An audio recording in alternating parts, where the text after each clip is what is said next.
제가 초등학교 다닐 때에 국어책에 청개구리라는 동화가 있었습니다.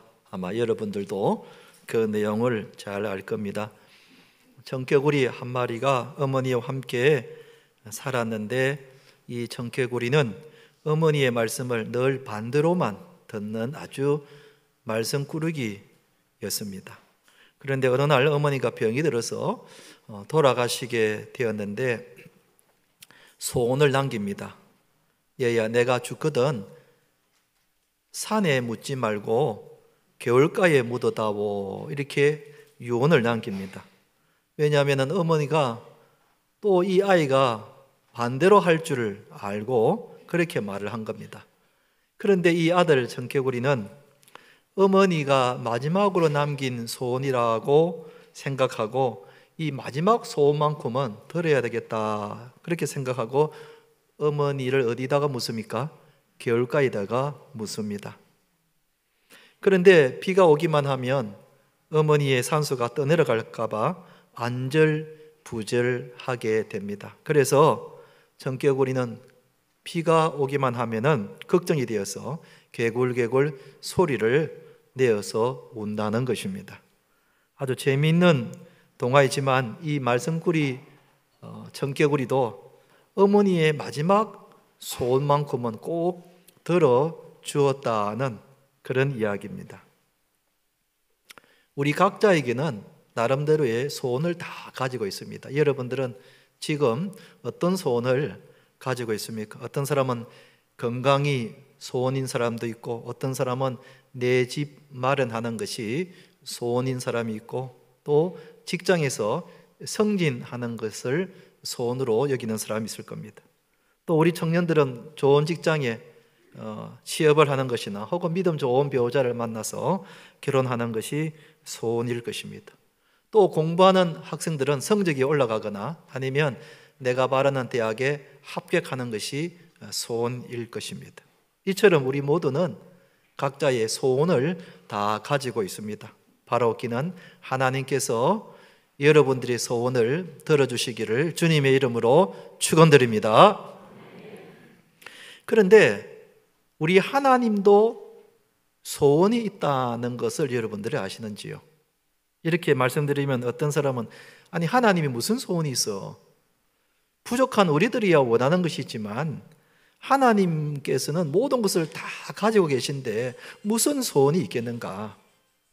또 하나님은 전능하신 분이시기 때문에 원하기만 하면은 얼마든지 다 가질 수 있을 텐데 하나님에게 무슨 소원이 있겠는가 하고 생각하는 사람이 있을 겁니다. 그러나 우리 하나님도 분명히 소원이 있다고 성경은 말씀하고 있습니다. 그렇다면 하나님의 소원이 무엇인지 궁금하지 않습니까? 오늘 본문에 보면 하나님의 소원이 두 가지 있다고 말씀하고 있습니다. 사랑하는 성도 여러분, 오늘 하나님의 소원을 이루어 드립시다 하는 제목으로 말씀드릴 때에 우리가 하나님의 소원이 무엇인지를 우리가 알고 우리가 하나님의 그 소원을 이루어 드리는, 하나님을 기쁘시게 해드리는 성도님들이 되시기를 주님의 이름으로 축원드립니다. 첫째로 하나님의 소원이 무엇인가? 모든 사람이 구원을 받는 것이다 하는 것입니다. 오늘 읽은 4절에 보면은 하나님의 소원이 이렇다고 나와 있습니다. 4절 같이 한번 읽어볼까요? 시작. 하나님은 모든 사람이 구원을 받으며 진리를 아는 데 이르기를 원하시느니라 그랬습니다. 하나님의 소원은 모든 사람들이 구원을 받는 것이 하나님의 소원이라는 것입니다. 이 땅의 모든 사람들이 인류의 조상 아담과 하와의 범죄 이후로 저주를 받게 되었습니다. 그래서 지옥 형벌을 받게 되었습니다. 전혀 소망이 없는 그런 존재가 되고 말았습니다. 그런데 사랑의 하나님께서는 사람들이 저주를 받으며 형벌을 받는 것을 결코 원하지 않으십니다. 그래서 하나님이 구원의 길을 만드시고는 누구든지 그 구원의 길을 통하여 구원받기를 원하신 것입니다. 그러면 그 구원의 길이 무엇인가? 사도행전 16장 31절 말씀도 같이 한번 읽어보십시다. 시작. 이르되 주 예수를 믿으라. 그리하면 너와 내 집이 구원을 받으리라 하고. 아멘. 예수님을 믿는 것입니다.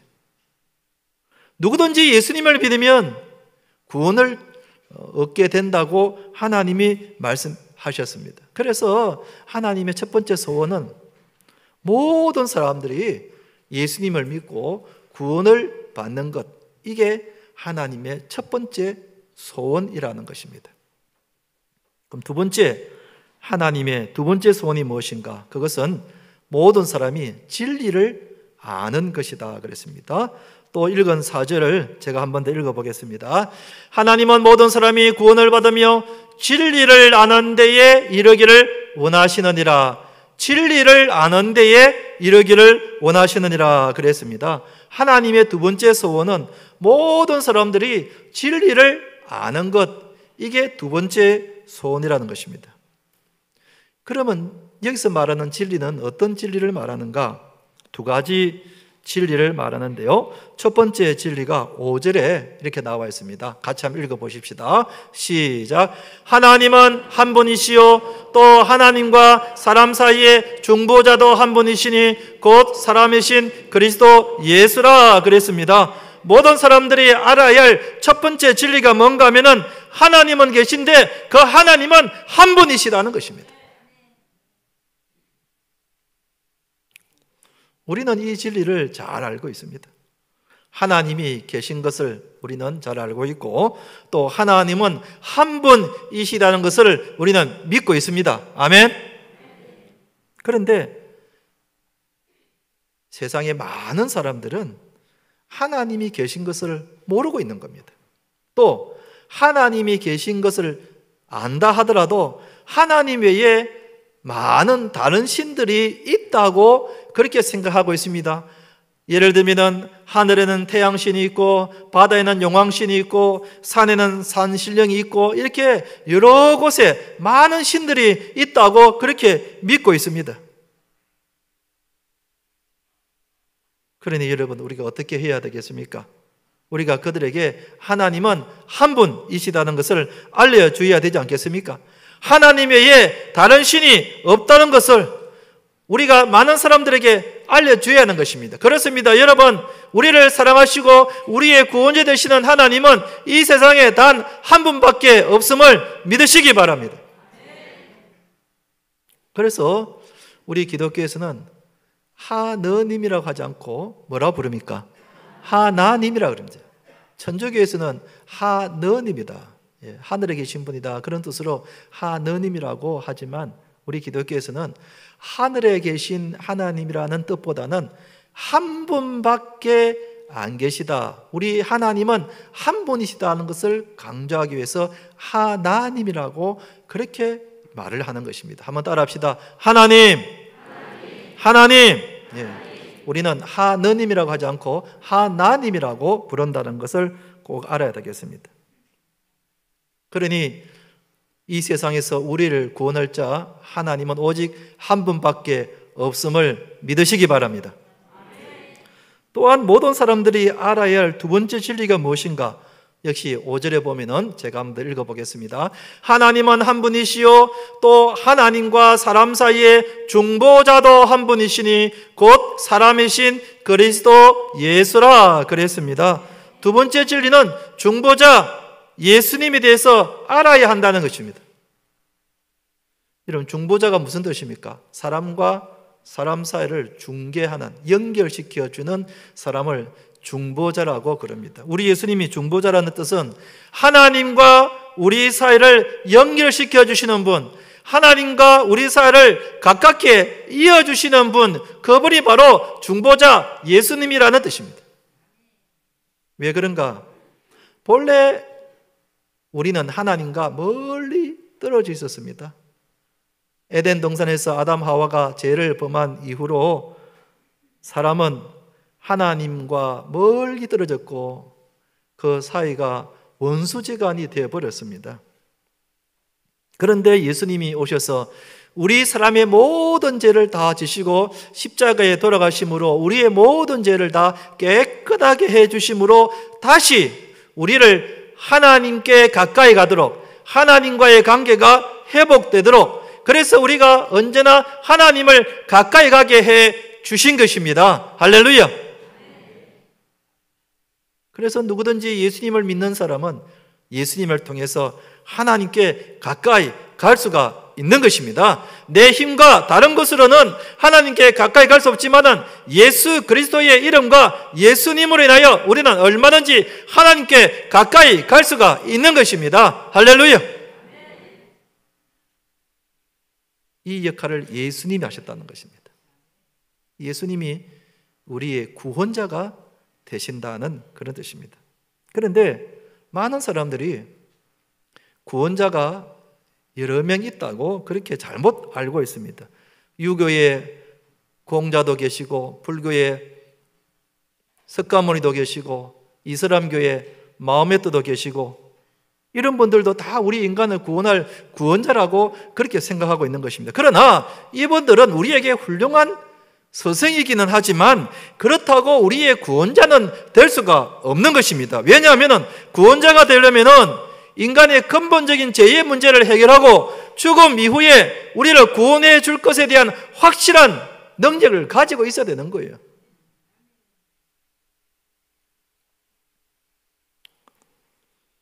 공자의 제자가 하루는 스승 공자에게 이렇게 물었습니다. 선생님, 사람이 죽으면 어떻게 됩니까? 하고 물었습니다. 그러자 공자가 말하기를, 이 사람아, 살아생전의 일도 잘 모르는데 어떻게 죽고 난 뒤의 일을 알 수 있겠는가? 공자가 솔직하게 이야기했죠. 살아있는 이 일도 우리가 다 모르는데 어떻게 죽고 난 뒤의 일까지 알겠느냐? 자기는 모른다는 겁니다. 그런데 우리 예수님은 분명히 말씀하셨습니다. 우리 예수님은 천국에 관해서 죽고 난 일에 대해서도 분명히 말씀하셨습니다. 요한복음 14장 6절 말씀을 같이 읽어보십시다. 시작. 내가 곧 길이요 진리요 생명이니 나로 말미암지 않고서는 아버지께로 올 자가 없느니라 그랬습니다. 여러분, 저기 아버지는 천국을 말합니다. 천국에 계신 아버지 하나님께로 갈 수 있는 길은 오직 예수님만이 길이요 진리요 생명이라고 말씀하셨습니다. 아멘. 또 공자는 죽음 이후의 일을 알지 못한다고 말씀을 했지만 우리 예수님은 죽고 난 뒤에 사후 세계가 어떻게 되는가에 대해서 예수님이 분명히 이렇게 말씀하셨습니다. 요한복음 11장 25절 26절도 같이 한번 읽어보겠습니다. 시작. 예수께서 이르시되 나는 부활이요 생명이니 나를 믿는 자는 죽어도 살겠고 뭐라 살아서 나를 믿는 자는 영원히 죽지 아니하리니 이것을 내가 믿느냐? 아멘. 우리 예수님이 분명히 말씀하셨습니다. 나를 믿는 자는 죽어도 산다는 것입니다. 할렐루야. 세상 사람들은 죽으면 어떻게 되는지, 사후에 사람들이 어디에 가는지 알지 못합니다. 그런데 우리는 분명히 압니다. 예수님께서 하신 말씀이 있기 때문에 그렇습니다. 예수님을 믿는 자는 죽어도 살고 천국에서 영생을 누리게 됨을 믿으시기 바랍니다. 그러니 우리 예수님이 우리의 구원자이신 겁니다. 우리 예수님만이 우리의 유일한 구세주가 되시는 겁니다.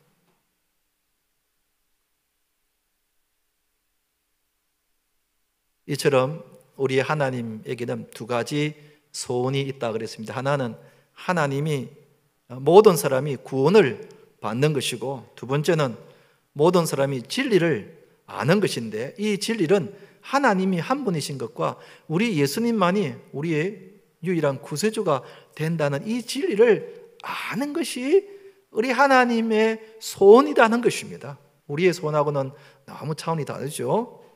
우리 하나님에게도 이런 소원이 있다는 것입니다. 한번 따라합시다. 하나님의 소원을 이루어 드립시다. 하나님의 소원을 이루어 드립시다.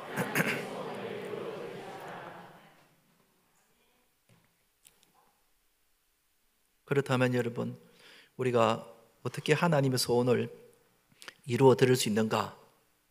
두 번째는 우리가 전파하는 자가 되어야 한다는 것입니다.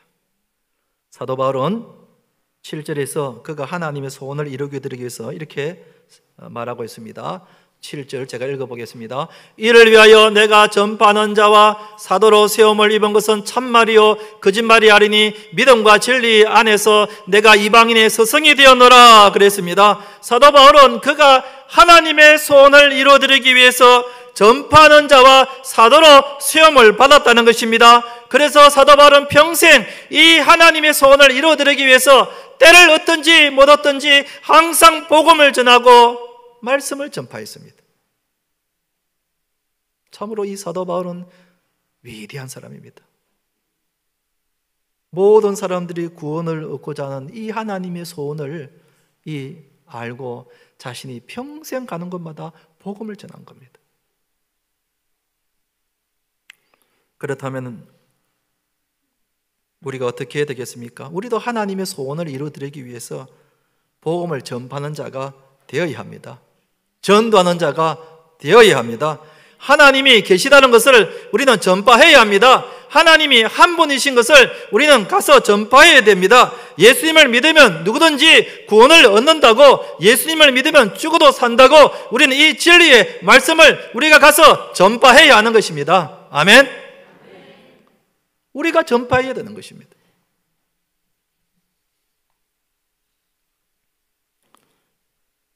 새생명 축제는 바로 이런 하나님의 소원을 이루어 드리기 위해서 하는 것입니다. 하나님께서 모든 사람이 구원을 얻는 것이 하나님의 소원이라는 것을 우리가 알았기 때문에 우리가 그 하나님의 소원을 이루어 드리기 위해서 사람들을 전도해서 복음을 들어 구원을 얻게 하는 것입니다. 여러분, 이런 사람이 바로 하나님을 사랑하는 사람이요, 이런 사람이 바로 하나님을 위하는 사람입니다.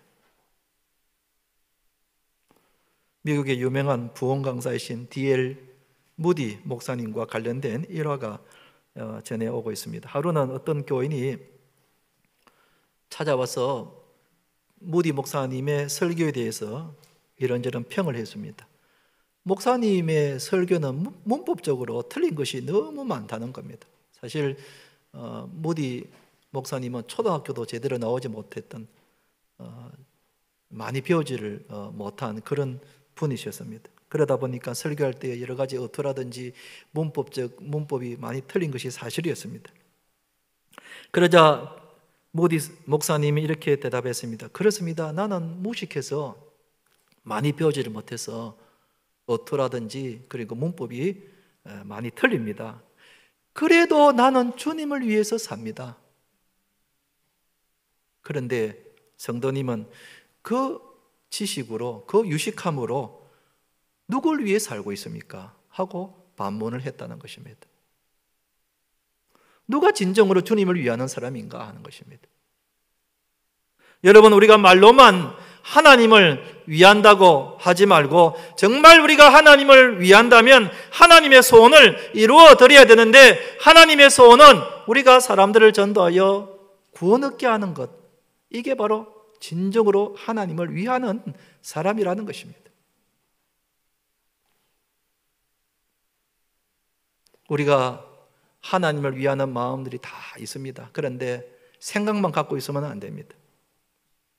이럴 때에 우리가 하나님의 소원을 이루어드리기 위해서 한 사람을 전도해서 복음을 듣게 해서 예수님을 믿겠다고 결심시킨다면 정말 그 사람이 하나님을 위하는 사람이고 하나님의 마음에 합한 사람이고 하나님의 소원을 이루어드리는 사람이라고 할 수 있는 것입니다.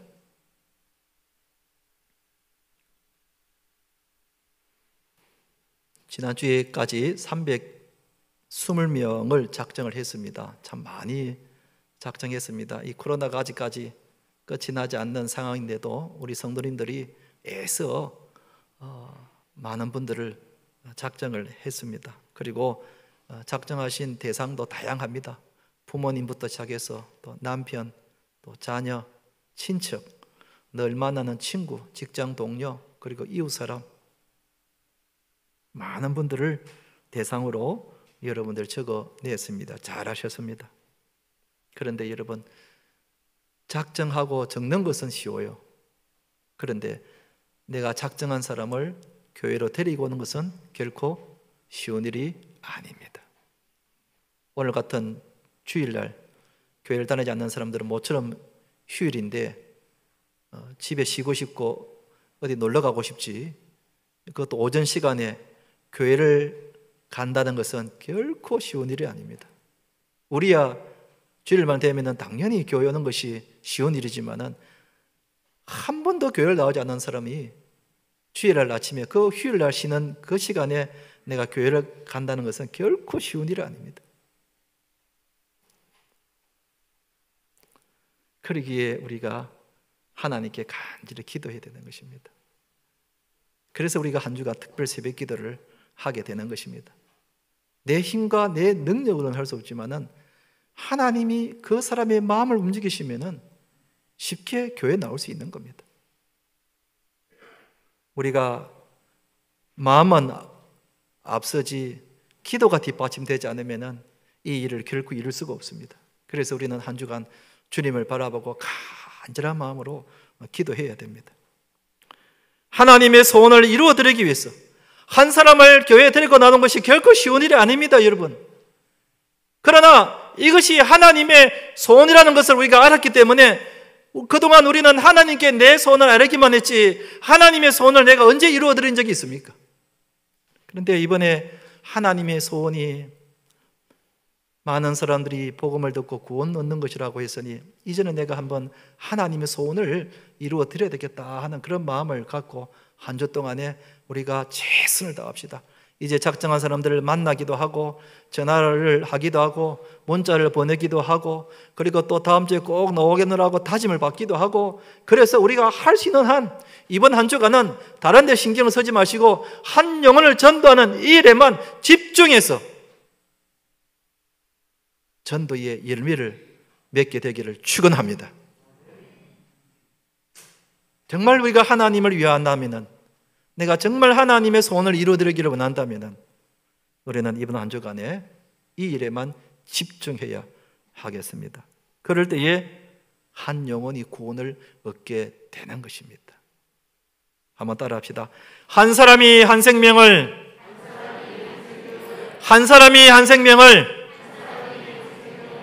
다음 주에 우리 모두가 나 홀로 나오지 않고 내가 한 영혼을 데리고 나와서 복음을 듣고 구원 얻게 되기를 축원합니다. 이제 말씀을 맺겠습니다. 사랑하는 성도 여러분, 이번 한 주간 하나님을 바라보면서 첫째는 간절한 마음으로 기도하고, 둘째는 우리가 태신자들을 만나고 연락을 해서 꼭 데리고 나오도록 최선을 다합시다. 그래서 우리 부곡중앙교회가 또 우리 자신들이 이 마지막 시대에 하나님의 소원을 이루어 드리는, 하나님께 기쁨이 되는 교회 우리 성도님 되시기를 주님의 이름으로 축원드립니다.